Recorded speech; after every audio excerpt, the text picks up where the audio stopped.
Hello दोस्तों, story Aditya YT में आपका स्वागत है। Princess rebirth love story part 6 chapter 36। हम आपको इस हैकिंग की मुहमांगी कीमत देंगे। चिका फ्रेश होने के बाद शौर्या ने पहले उसे आवाज और अब की बार उसे चिका का रिस्पॉन्स मिल गया। कहाँ चली गई थी तुम चिका? मैं तुम्हें दोपहर से कांटेक्ट करने की कोशिश कर रही हूँ, तुमने जवाब क्यों नहीं दिया? शौर्या ने बैक टू बैक सवाल किए और चिका ने उबासी ले ली।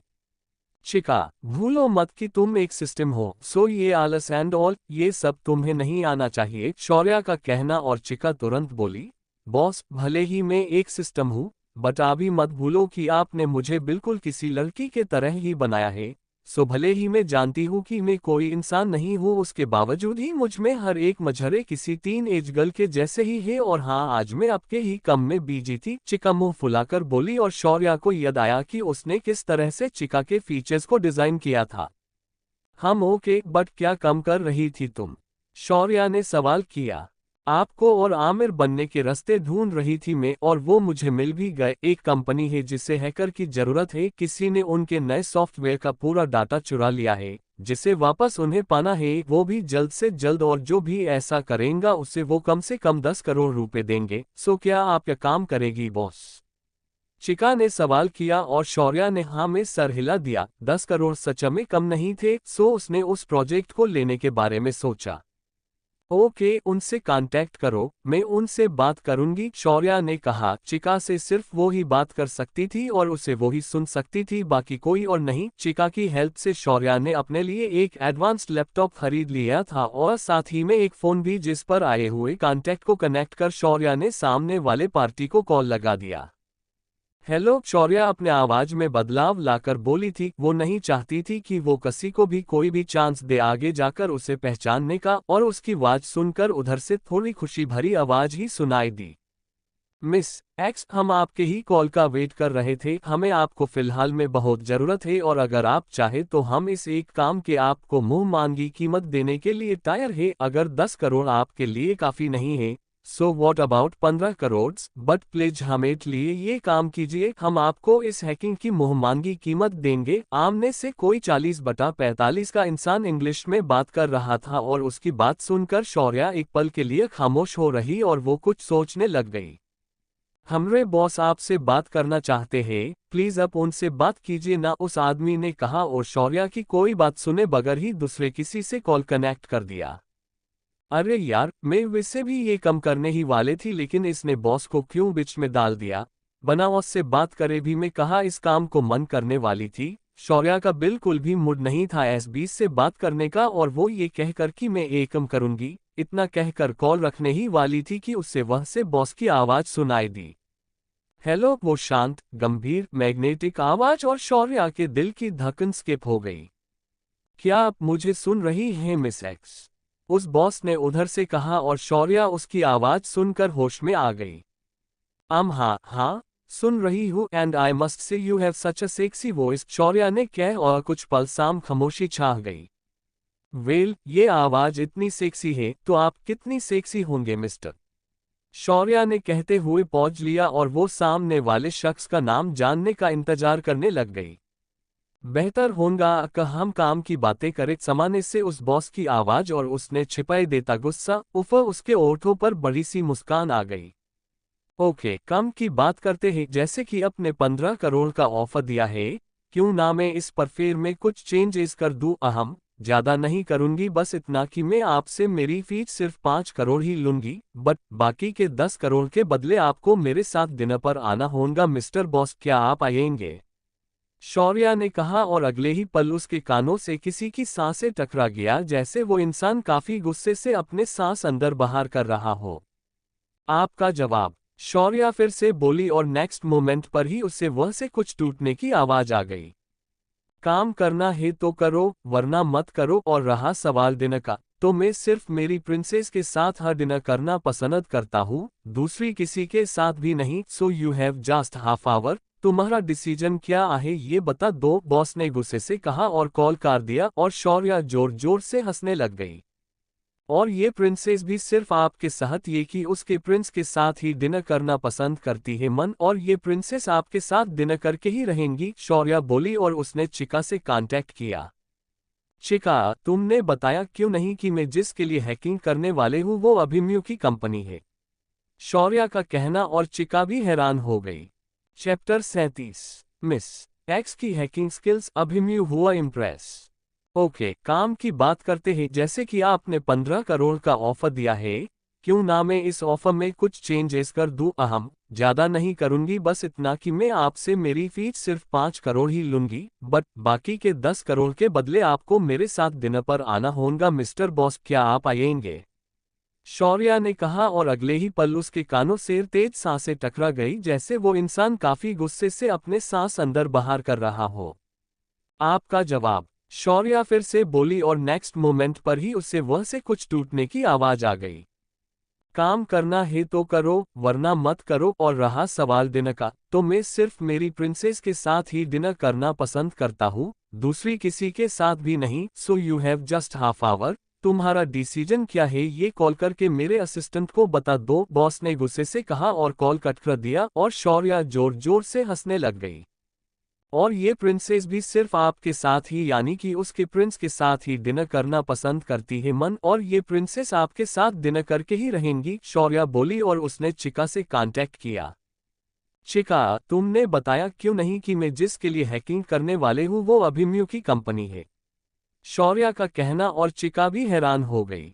बॉस, मुझे इतना कोई आइडिया नहीं था इस बारे में। ये कंपनी के ओनर कोई मिस्टर अलेक्स रन करते हैं, और उनकी आइडेंटिटी अब तक किसी के भी सामने नहीं आई है कि इज वेरी सीक्रेटिव पसंद, सो मैंने भी उनके बारे में कुछ ज्यादा पता नहीं लगवाया। वैसे भी हमें सिर्फ हमारे काम से ही मतलब था ना, चिका का कहना और शौर्या ने हाँ में सर हिला दिया। उसने जल्दी से उसका लैपटॉप लिया और जिस किसी ने भी अभिमन्यु की कंपनी टेक्नोसिस, जो वो अलेक्स इस नाम से रन करता है, उस कंपनी का अभी लॉन्च होने वाला सॉफ्टवेयर डाटा चुराया था। वो हैकर इतना शार्प था कि जब तक इसके बारे में पता चलता तब तक वो उनका पूरा डाटा ले चुका था। सिर्फ उस हैकर ने डाटा ही नहीं लिया था, बल्कि उनके पूरे सिस्टम में वायरस भी डाल दिया था। उस वायरस को रिमूव करने की कोशिश उसकी पूरी टीम कर रही थी, मगर कल शाम तक उन्हें वो डाटा वापस नहीं मिला, तो ये उनके कंपनी के लिए काफी नुकसान पहुंचने वाला था। बट चिका, मैं इतनी देर तक मन के साथ थी, लेकिन उन्होंने मुझसे एक लफ्ज में भी इस बारे में नहीं कहा, और इस प्रॉब्लम को सॉल्व करने बजाय वो मेरे साथ टाइम स्पेंड कर रहे थे। मुझे कुछ भी पता चलने नहीं दिया उन्होंने कि वो कितने टेंशन में है, शौर्या ने छोटा सा मुंह बना कर कहा और अभिमन्यु और उसके साथ बिठाए हुए पलों को याद करने लग गई। वेल, ये सच था। अभिमन्यु उसके ऑफिस आने के पहले बेहद गुस्से में था और सबकी क्लास ले रहा था, बट जैसे ही उसे उसके ऑफिस आने के बारे में पता चला, वैसे ही उसका गुस्सा पल भर में दूर हो गया और वो नीचे उसे रिसीव करने आ गया। आज जो वो शौर्या से नाराज हुआ था, गुस्सा हुआ था, कहीं ना कहीं उसके पीछे का रीजन यही था। इसी टेंशन के वजह से वो थोड़ा गुस्सा हो गया, बट शौर्या की मासूम शक्ल देखकर उसका मूड अच्छा हो गया और उन दोनों ने साथ में अच्छा टाइम स्पेंड कर दिया। शौर्या ने फिर जल्दी से लैपटॉप शुरू किया और उसकी उंगलियां जल्दी जल्दी कीबोर्ड पर चलने लग गई। नहीं, उसकी उंगलियां लैपटॉप पर भाग रही थी, वो भी फुल स्पीड में, और लैपटॉप स्क्रीन को देखने से ऐसा लग रहा था जैसे चींटियां फुल स्पीड में भाग रही हो। अगर कोई वह होता तो वो भी देख नहीं सकता था कि आखिर लैपटॉप स्क्रीन पार्ट आखिर कौन से वर्ड आ रहे हैं। कम से कम 2 मिनट के अंदर ही शौर्या ने उस सिस्टम में इंटर कर लिया जिस सिस्टम से अभिमन्यु की कंपनी का डाटा चोरी हुआ था। उस सिस्टम के तीनों सेफ्टी वॉल क्रैक करने में शौर्या के सिर्फ 2 ही मिनट्स लगे थे, और नेक्स्ट मिनट में वो उस सिस्टम में इंटर हो गई और जल्दी जल्दी वो छोटी हुआ पूरा डाटा फिर से अभिमन्यु के सिस्टम में इंटर करने लग गई। बॉस, आपको ये देखना चाहिए। लियो जल्दी से अभिमन्यु के पास आया और उसने टेक्नोसिस कंपनी की लैब की फुटेज शुरू कर दी, जिसमें उनका पूरा डाटा रिकवर होते ही दिखाई दे रहा था। बात अचानक से वो स्टॉप हो गया और किसी ने उनके सिस्टम को हैक कर ले उसने लॉग इन कर दिया। बॉस, ये क्या हो रहा है? लियो हैरानी से बोला और अभिमन्यु का चेहरा देखकर वो चुप हो गया और 4 कदम पीछे हो गया। तभी अभिमन्यु के फोन पर मैसेज आया। ये मैसेज उस फोन पर आया था जो वो फोन वो टेक्नोसिस के यूज करता था। नॉट बैड मिस्टर अलेक्स, आप भी एक बहुत अच्छे सॉफ्टवेयर वे इंजीनियर है, तभी तो जो काम आपकी पूरी टीम नहीं कर पाई वो आपने कुछ ही देर में कर दिया और लगभग 37% तक का वायरस आपके सिस्टम में से रिमूव कर दिया। ये मैसेज मिस एक्स की तरफ से अभिमन्यु को आया था और अगली ही पल उसकी नजरें फिर से स्क्रीन पर चली गई जिसमें फुटेज शो हो रही थी और साथ ही में ये नोटिफिकेशन भी कि वो वायरस पूरी तरह से सिस्टम में से डिलीट हो रहा है। उस नोटिफिकेशन को देखने के बाद अभिमन्यु फिर शांत सा बैठ गया और जो हो रहा है उसे देखने लग गया। तकरीबन 15 मिनट में ही वो पूरा वायरस रिमूव हो गया और अगले ही पल उस पर उनका डाटा रिकवरी का नोटिफिकेशन शो होने लग गया। मिस एक्स की स्पीड और होशियारी देखकर अभिमन्यु भी काफी इम्प्रेस हो गया था। सच में मिस एक्स एक बेस्ट हैकर थी जिसने सिर्फ कुछ ही देर में उनकी पूरी प्रॉब्लम सॉल्व कर दी थी। ठीक आधे घंटे बाद पूरी प्रोसेस एंड हो गई और सिर्फ इतना ही नहीं बल्कि शौर्या ने उस दूसरे हैकर के सिस्टम में ऐसा एक वायरस छोड़ दिया कि उसकी पूरी सिस्टम आधे मिनट के अंदर ही ब्लास्ट हो गई और पूरी तरह से तबाह हो गई। हम तो फिर क्या ख्याल में मिस्टर अलेक्स, क्या आप मेरे साथ डिनर पर आएंगे? शौर्या का मैसेज और अभिमन्यु ने घूरकर मोबाइल स्क्रीन की तरफ देखा। शौर्या ने अभिमन्यु के ऑफिस के सीसीटीवी हैक कर लिए थे जिसके वजह से वो उसका रिएक्शन देख पा रही थी और उसकी रिएक्शन देखकर उसे काफी हंसी भी आ रही थी। ओह प्लीज मिस्टर अलेक्स, मना मत कीजिए, आप जानते नहीं आप जैसे हैंडसम, स्मार्ट और गुड लुकिंग एंड हाँ हॉट लड़के के साथ डिनर पर जाने के लिए मैं तड़प रही हूँ, प्लीज मेरी बात मान जाए। मिस एक्स का फिर से एक मैसेज और अभिमन्यु ने फोन ऑफ कर दिया और अगले 2 ही मिनट में शौर्या के मोबाइल पर उसके अकाउंट में 20 करोड़ ट्रांसफर ही इसका मैसेज आया। वेल बात डील तो 10 करोड़ में ही तय हुई थी लेकिन फिर अभिमन्यु ने उसकी कीमत बढ़ाकर 15 करोड़ कर दी थी। बट अब का उसका कम देखकर अभिमन्यु सच में काफी इम्प्रेस हो गया था और उसने सीधे 20 करोड़ उसके अकाउंट में ट्रांसफर कर दिए। सच में खड़ूस है ये मन, बट जो भी हो वो है तो सिर्फ मेरे ही। शौर्या के ओठों पर बड़ी सी स्माइल आ गई और उसने उसके फोन से जो उसे अभिमन्यु ने दिलाया था उससे अभिमन्यु को कॉल कर दिया। प्रिंसेस अभिमन्यु की वो मैग्नेटिक प्यार भरी आवाज और शौर्या भी खुद को मुस्कुराने से रोक नहीं पाए। मिस्टर अभिमन्यु, मुझे आपसे ये पूछना था कि क्या आप कल मेरे साथ डिनर पर चलेंगे? पता नहीं क्यों मुझे आपके साथ डिनर पर जाने की बड़ी तमन्ना हुई है, शौर्या ने कहा और अभिमन्यु के ओठों पर बड़ी सी स्माइल आ गई। ऑफ कोर्स मेरी गुड़िया, हम कल ही डिनर पर जाएंगे। या फिर कैसा रहेगा कि कल आप पूरा दिन हम साथ में स्पेंड करें, फिर रात में डिनर कर मैं तुम्हें तुम्हारे घर छोड़ दूंगा। अभिमन्यु तो बड़ा ही खुश हुआ था शौर्या साथ डिनर जाने के प्लान से ही और सिर्फ इतना ही नहीं बल्कि उसने तो पूरा दिन साथ में बिताने का प्लान भी कर दिया। जी नहीं, पूरा दिन पॉसिबल नहीं है, मैं रुद्र भाई के साथ बाहर जाने वाली हूँ और कल शिव भाई के साथ और उसके कल मोम डैड के साथ, सो 3 दिनों तक साथ में पूरा दिन स्पेंड करना तो मुमकिन नहीं है। बट कल का डिनर वो हम साथ कर सकते हैं अगर आपके पास टाइम हुआ तो, शौर्या बोली और अभिमन्यु का मूड थोड़ा सा बुरा हो गया। उसकी बात सुनकर उसकी प्रिंसेस का आगे के 4-5 दिन पूरे तरह से पैक थे और वो उसके साथ ज्यादा वक्त बीता नहीं सकती थी। ये सच कर ही उससे बुरा लग रहा था। बुरी बात है मन, मैं आपके साथ टाइम स्पेंड कर रही हूँ और फिर भी आपके चेहरे पर ऐसे एक्सप्रेशन क्यों है जैसे आपको मेरे साथ वक्त ही बिताने को नहीं मिल रहा है? शौर्या ने स्क्रीन पर अभिमन्यु के चेहरे पर के बदले हुए एक्सप्रेशन को देखकर कहा और अभिमन्यु हैरान हो गया। तुम्हें कैसे पता? अभिमन्यु हैरानी से बोला और शौर्या ने अपने ओठ खा लिया। पता है, क्योंकि मैं आपको बहुत अच्छे से जानती हूँ और जैसे कि आपने कहा था मेरी पूरी फैमिली की जिलकुकड़ी है, तो मैं बता दूँ मेरे उस फैमिली ने आप भी आते हो और जितना आप जेलेस होते हो ना उस हिसाब से आपकी पोजीशन तो जेलेस होने के मामले में नंबर 1 पर आती है, शौर्या बोली और उसकी बात सुनकर अभिमन्यु के ओठों पर स्माइल आ गई। शौर्या का उसको यूं अपनी फैमिली कहा कितना पसंद आ गया था अभिमन्यु को। चैप्टर 38 शौर्या रुद्राय के हॉस्पिटल में। जी नहीं, पूरा दिन पॉसिबल नहीं है, मैं रुद्र भाई के साथ बाहर जाने वाली हूँ और कल शिव भाई के साथ और उसके कल मोम डैड के साथ, सो 3 दिनों तक साथ में पूरा दिन स्पेंड करना तो मुमकिन नहीं है। बट कल का डिनर वो हम साथ कर सकते हैं अगर आपके पास टाइम हुआ तो, शौर्या बोली और अभिमन्यु का मूड थोड़ा सा बुरा हो गया। उसकी बात सुनकर उसकी प्रिंसेस का आगे के 4-5 दिन पूरे तरह से पैक थे और वो उसके साथ ज्यादा वक्त बीता नहीं सकती थी। ये सच कर ही उससे बुरा लग रहा था। बुरी बात है मन, मैं आपके साथ टाइम स्पेंड कर रही हूँ और फिर भी आपके चेहरे पर ऐसे एक्सप्रेशन क्यों है जैसे आपको मेरे साथ वक्त ही बिताने को नहीं मिल रहा है। शौर्या ने स्क्रीन पर अभिमन्यु के चेहरे पर के बदले हुए एक्सप्रेशन को देखकर कहा और अभिमन्यु हैरान हो गया। तुम्हें कैसे पता? अभिमन्यु हैरानी से बोला और शौर्या ने अपने ओठ खा लिया। पता है, क्योंकि मैं आपको बहुत अच्छे से जानती हूँ।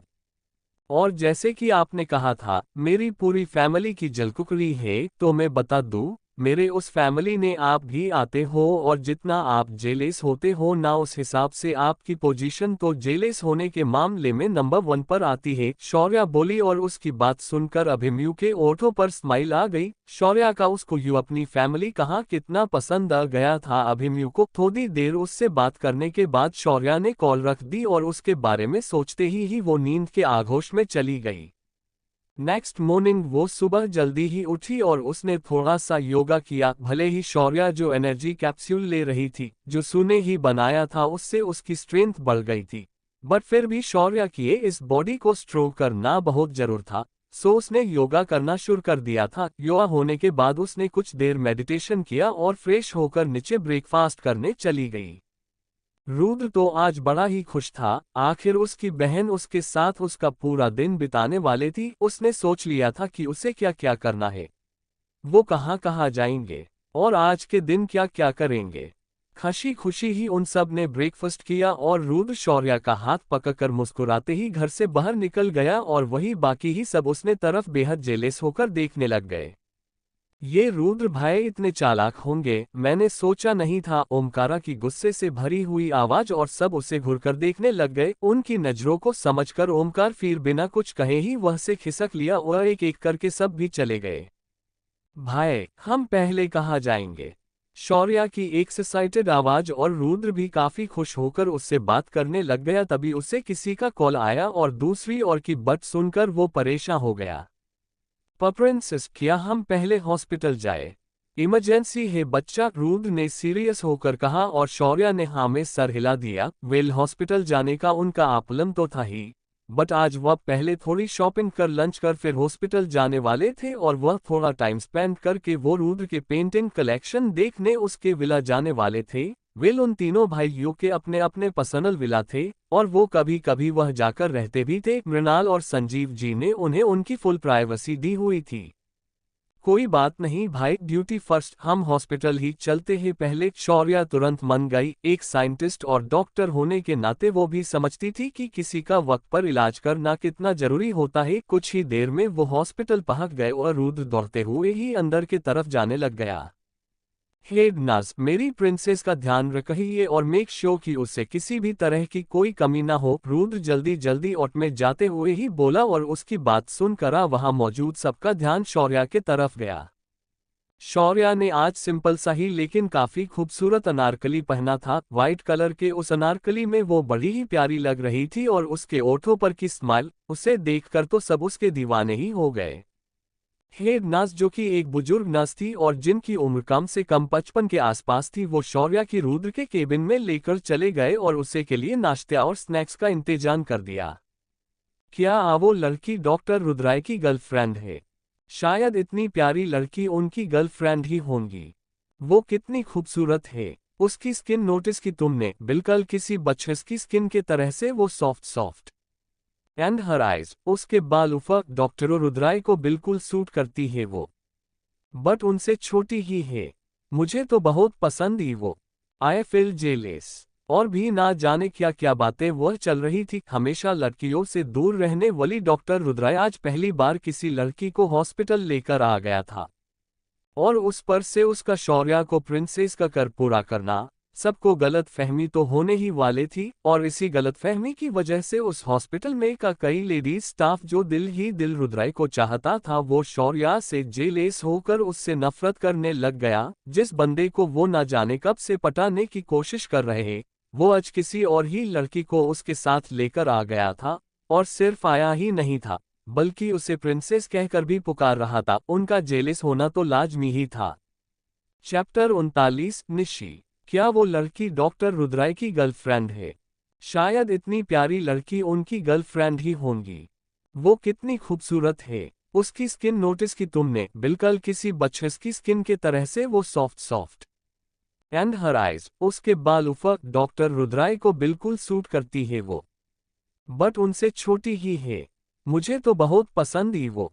I feel jealous. और भी ना जाने क्या क्या बातें वह चल रही थी। हमेशा लड़कियों से दूर रहने वाली डॉक्टर रुद्राय आज पहली बार किसी लड़की को हॉस्पिटल लेकर आ गया था, और उस पर से उसका शौर्या को प्रिंसेस का कर पूरा करना। सबको गलत फहमी तो होने ही वाले थी, और इसी गलत फहमी की वजह से उस हॉस्पिटल में का कई लेडीज स्टाफ जो दिल ही दिल रुद्राय को चाहता था, वो शौर्या से जेलेस होकर उससे नफरत करने लग गया। जिस बंदे को वो न जाने कब से पटाने की कोशिश कर रहे, वो आज किसी और ही लड़की को उसके साथ लेकर आ गया था, और सिर्फ आया ही नहीं था बल्कि उसे प्रिंसेस कहकर भी पुकार रहा था। उनका जेलिस होना तो लाजमी ही था।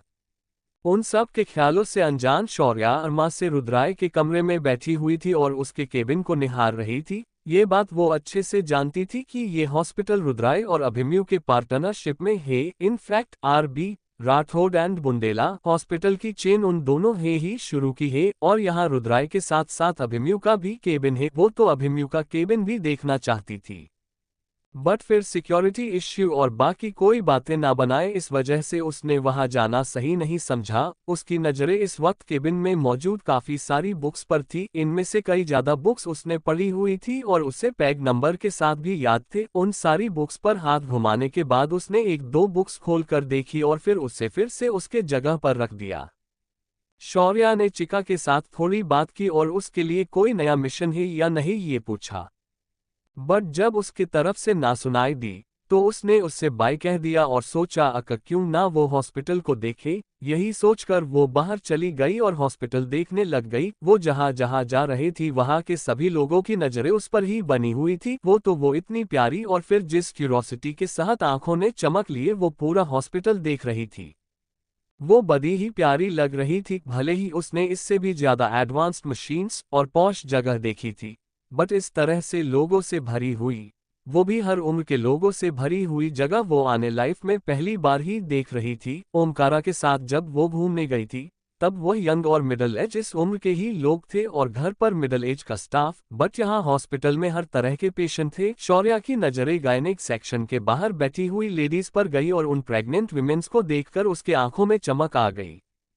बेबीज भो होंगे ना यहाँ? शौर्या के दिमाग में सवाल आया, और फिर कुछ सोचकर वो किड्स सेक्शन के पास चली गई।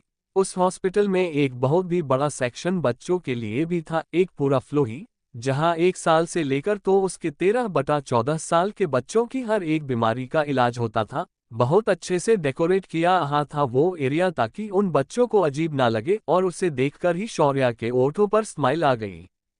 वो और उसके साथी, उन्होंने तो कब उनका बचपना जिया ही नहीं था। उनके 3 साल तक होने तक पता नहीं उनकी जिंदगी कैसे थी, लेकिन उसके बाद से ही उन्हें मेडिसिन शुरू कर दी गई थी और लैब में ले जाकर उन पर एक्सपेरिमेंट भी शुरू हो गए थे।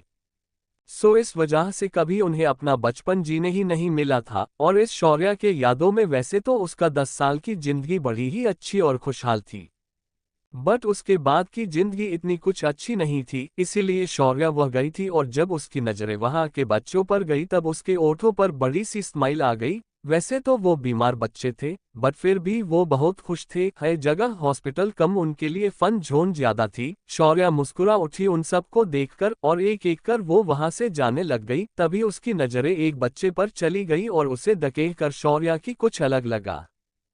हे बेबी, शौर्या उसके पास चली गई और उस बच्ची ने किसी तरह से मुस्कुरा कर उसके तरफ देखा। बेड पर लेटी हुई उस लड़की में हिलने की तक की ताकत नहीं थी। शौर्या को उसे देखकर अजीब लग रहा था, इसीलिए उससे बात करते हुए ही वह चली गई और उसके पास बैठी।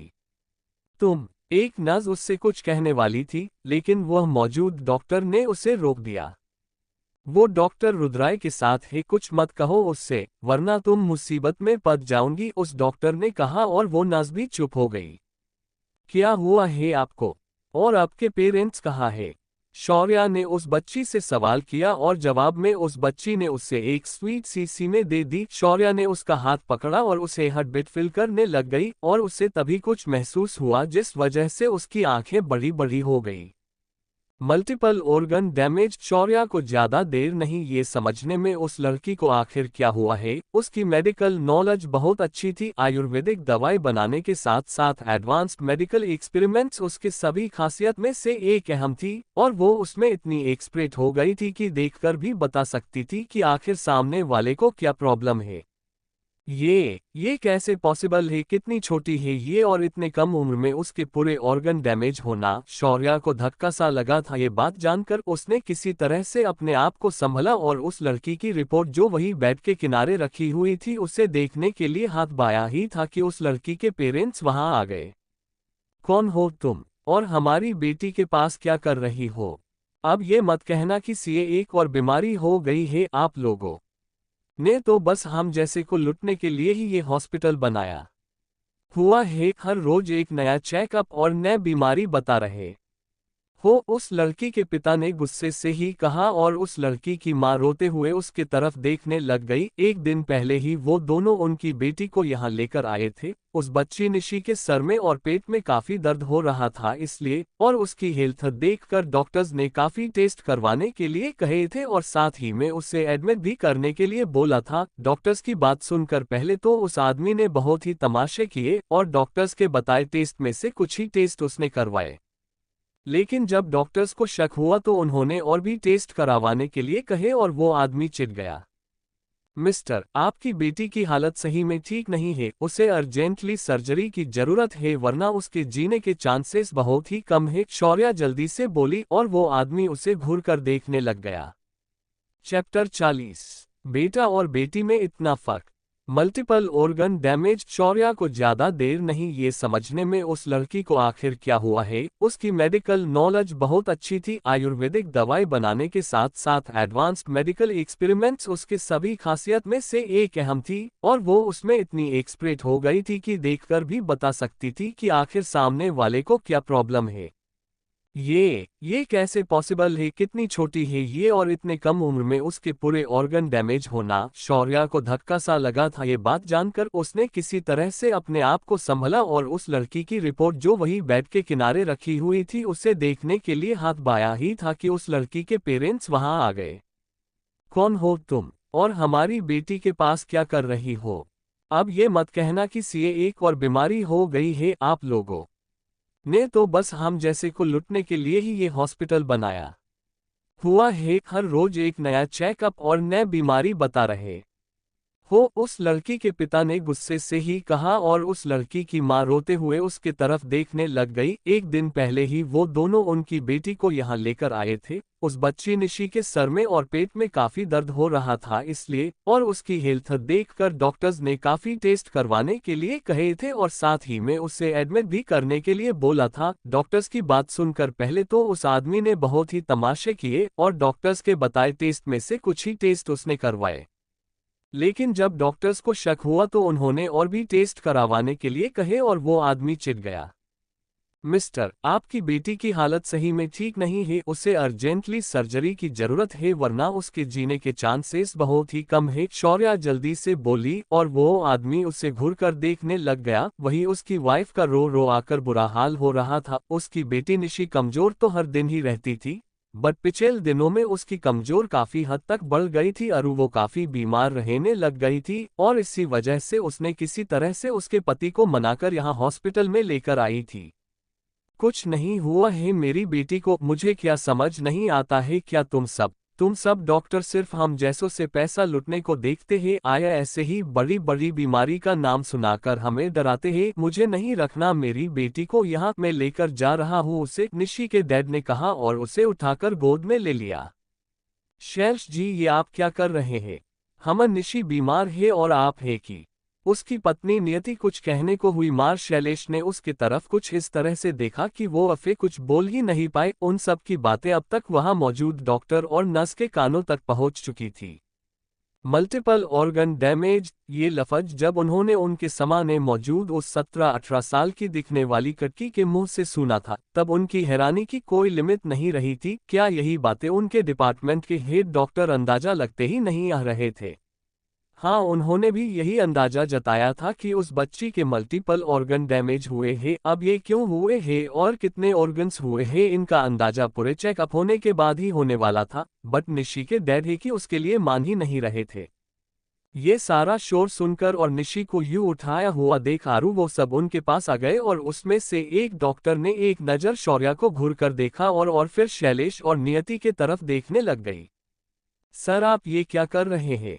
नीचे रखिए पेशेंट को। आप समझ क्यों नहीं रहे हैं कि उस बच्ची की हेल्थ सच में काफी खराब है, उस डॉक्टर ने समझते हुए कहा और शैलेश का गुस्सा भड़क उठा। चुप करो तुम सब, मैंने कहा ना कुछ नहीं हुआ है उससे, और मैं मेरी बेटी को घर लेकर जा रहा हूँ। अगर तुम्हारे हॉस्पिटल में रखा ना तो जिस तरह से तुमने 2 दिन का बुल्लाक के घर में निकला है ना, उस हिसाब से तो तुम सब मुझे 2 दिन के अंदर ही कंगाल कर दोगे। शैलेश गुस्से से ही बोला और उसकी बात सुनकर सबको गुस्सा आ गया। कुछ रुपए के लिए वो इतनी छोटी लाफकी जी जिंदगी दांव पर लगा रहा था। क्या ये उसकी सगी बेटी ही थी ना? यही सवाल उन सब के दिमाग में चल रहे थे। शैलेश जी प्लीज समझिए, नियति ने समझते हुए कहा। उसके लिए उसकी बेटी बहुत ही जरूरी थी। शादी के लगभग 13 साल बाद उसे बेटी हुई थी, सो स्पेशल तो थी ही ना वो उसके लिए। तुम चुप करो और चलो यहाँ से। अगर इस पर लाखों से खर्चा कर दूंगा तो मेरे बेटे के लिए क्या रखूंगा? अभी से 2 साल का भन नहीं हुआ है वो, और तुम चाहती हो कि मैं उस पर ध्यान देने के बजाय इस पर ध्यान दूं? शैलेश गुस्से में ही बोला। वेल, निशी के बाद ही नियति ने फिर एक बार ट्राई किया था और इस बार उसे बीटा हुआ था जो कि 2 साल का ही था। और सिर्फ इतना ही नहीं, शैलेश और उसकी पूरी फैमिली का लाडला भी था। मैं, शैलेश जी प्लीज। नियति ने उसके आगे हाथ जोड़ दिए। वो दोनों बच्चों में से किसी के को चुन भी नहीं सकती थी क्योंकि वो दोनों ही उसके थे। हाथ जोड़ते ही वो उसके पति के आगे रोने लग गई। बेटा और बेटी में इतना फर्क सुनकर ही शौर्या को सुझा नहीं कि वो अब किस तरह से रिएक्ट करे। वो तो हैरानी से उस कल्प की तरफ देखती रही और फिर उसकी नजर निशे पर गई जो उसके ही पिता के हाथों में बेरहमी से पकड़ी हुई थी। ऐसा नहीं था कि शैलेश उसे जानबूझकर तकलीफ दे रहा था, बट जिस हिसाब से उसने पकड़ा हुआ था और निशी की जो हालत थी उस हिसाब से शौर्या को समझते देर नहीं लगी कि निशी को कितनी तकलीफ हो रही होगी। चुप करो कहा ना तुमसे, और ये रोना बंद करो। तुम कितनी बड़ी माँ हो नियति। वहां तुम्हारा 2 साल का बेटा तुम्हारे बिना अकेला रह रहा है और तुम हो कि यही पड़ी हुई हो इस बो। शैलेश सहियत से निशी को बिच कहने वाला था, मगर उसने अपने अल्फाज रोक दिए और निशी के तरफ देखने लग गया। अगर ये बोझ है ना तो इसे यही छोड़कर चले जाओ, और हो सके तो तुम्हारी ये घटिया शक्ल आगे की जिंदगी में हमें और इस प्यारी सी बच्ची को कभी नहीं दिखाना। शौर्या की कोल्ड आवाज अरू उसका खतरनाक हिया और अब जाकर सबका ध्यान उस पर गया और उस 17-18 साल की लड़की को इतने गुस्से में देखकर सबकी हैरानी और बढ़ गई। अभी कुछ देर पहले वो लड़की उन्हें कितनी प्यारी, खूबसूरत, मासूम सी लगी थी और अभी देखने पर वो सभी को मिर्चियों गुस्सैल लग रही थी। और उसका वो खतरनाक औरा, एक पल तो सहम ही गए सब। क्या कहा तुमने? शैलेश ने हैरानी से पूछा और शौर्या ने आगे आकर नुशे को उसके गोद से ले लिया और बिस्तर पर आराम से लेटा दिया।